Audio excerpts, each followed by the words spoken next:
This is 4.3, the beta lesson, okay?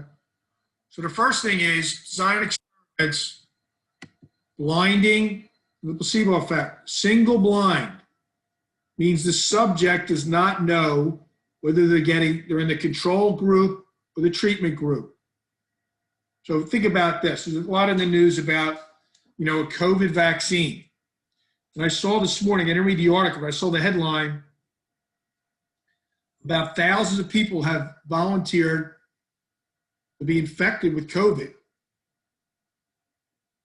So if you volunteer to do this, that's very noble. But when you participate in this trial, you're not guaranteed to get the vaccine. Depending on, it might be no better than a 50% chance that you get the vaccine. Now, these better be double blind, the subject and the evaluator, not knowing who got the vaccine and who got the placebo, because this is potentially, a very lucrative contract. If your firm comes up with an effective COVID vaccine, same as printing money. So the evaluator who works for that pharmaceutical company can't know if the person they're evaluating got the vaccine or the placebo, because it's in their best interest that this thing's effective. And that might cloud their judgment, okay? So the difference between a single blind and double blind experiment. Random assignment of treatments, okay? Random assignment is to experiment what SRS is to observation. But RAT, random assignment of treatments, RAT is not an accepted shorthand on the AP test. And we'll get to conditions where you have to specify that you would random assignment of treatment, okay? So the control piece, right? I took a picture out of the book on page 252.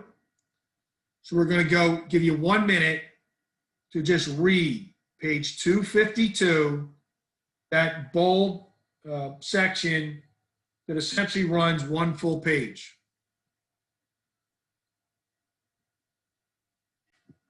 All right, so what you have here is this. You're trying to measure the effect of caffeine on pulse rate. So you have these two groups, and you're randomly assigned a soda that has caffeine or a soda that has decaf. And imagine you couldn't tell the difference in the taste. And what's going on here is, here you measured out the portions, keeping the amount of soda constant. So you can see it's essentially a shift to the right on the pulse rate for the people that had the caffeine. Here it's harder to see it because you let people drink as much soda as they wanted. Well, if somebody's drinking a big gulp, the sugar, it's not caffeine. I don't know that it would have sugar in it either, but the issue is there's other things in terms of the serving size that could affect your pulse rate, and it's harder to see this slide. And that's the advantage of controlling here, okay? So the control group gives you a pre-score, a baseline to compare the treatment group. And you're going to see later, you could have your own pre-score. We didn't get to that yet. Now, on page 253, replication means something different statistically than the language arts definition, all right? It's the sample size. So we want to have a large enough group that's getting the treatment so we can minimize the bias. So we want to know that the sample maps onto the sample statistic maps onto the population. And by having a larger sample size, this has to be repeated. We're not going to have, if somebody is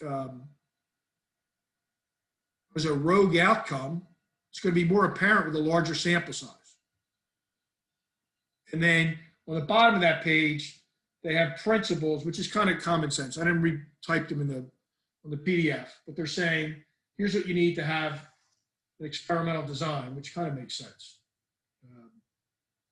But you see random assignment, which is essentially random assignment of treatments. Okay? So you're going to 2 questions. 63 and 67. I'm going to give you a few minutes to do those, and we're going to go over 63 and 67. For 63,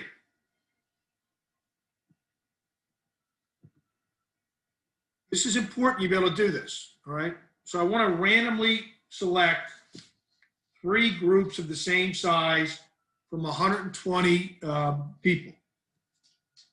Well, old school way would be you literally have 120 slips of paper and you randomly set them into 3 piles of 40 each. You want to use the calculator.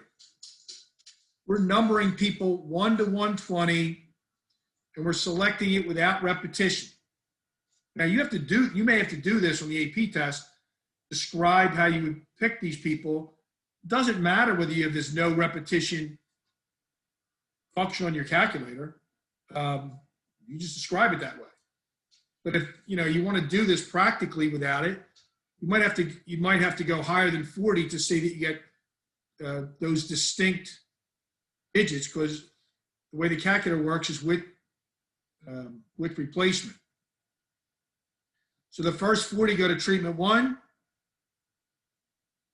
Then among the rest, you have to renumber them now because they're not going to be out of order. So you renumber them. Whoever's left, 1 to 80, and you pick 40 of them, they go in treatment 2. Whoever didn't get picked goes in treatment 3. If you're using the table at the back of the book, be careful. You need to take, there's 120 people, so you need to take these digits 3 at a time. So the first person would be 001. The 120, you would ignore 121 to 000 and take them in chunks of 3. The first 40 unique participants get treatment 1. Then you go from there.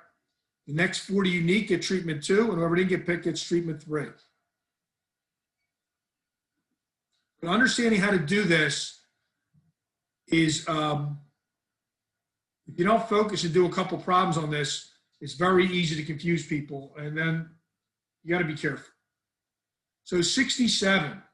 67 is about premature babies, and the treatments were this 3 times a week injection, or a 1 week injection of a different drug, or no treatment.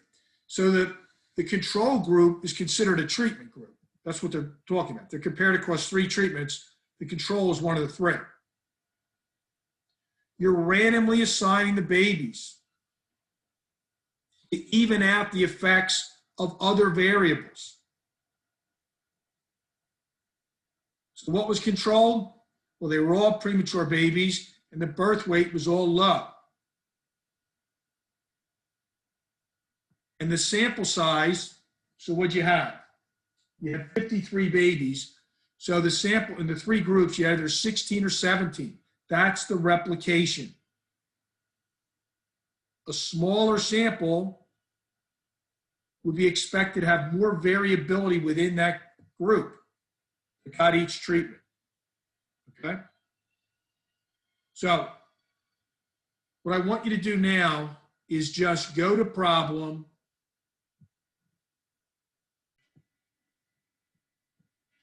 Okay, so for 61, ready?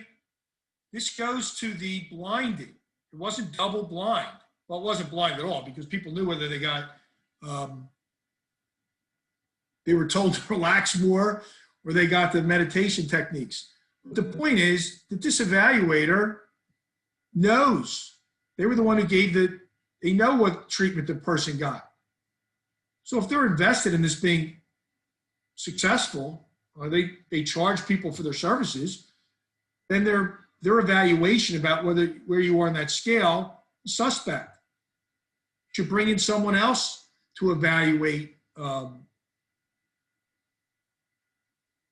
these participants at the end of the treatment. Okay? So